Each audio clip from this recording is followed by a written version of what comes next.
Welcome to CNC Design Labs, where precision meets innovation. In today's video, we'll design a distributor housing in SolidWorks from start to finish. A distributor housing is a precision mechanical component that supports and aligns internal parts while providing accurate mounting and protection. Components like this are commonly manufactured using CNC machining because they require tight tolerances, excellent surface finish, and precise hole locations. We begin by creating the base sketch and defining the critical dimensions. Once the sketch is fully constrained, we use the extrude feature to create the main body of the housing. From there, we add the central bore, mounting flange, step profiles, and other essential features that give the component its final shape. Next, we create one mounting hole and use the circular pattern feature to position identical holes evenly around the flange. This ensures perfect symmetry and saves valuable design time.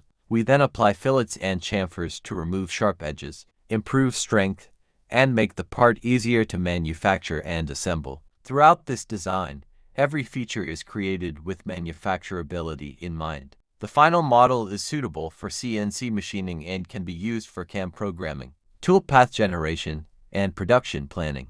I hope this tutorial helps you improve your SolidWorks modeling skills and better understand professional mechanical component design. If you enjoyed this video, please like, share, and subscribe to CNC Design Labs for more SolidWorks, Mastercam, CNC programming, and machining tutorials. This is CNC Design Labs, where precision meets innovation. Until next time, design, program, machine.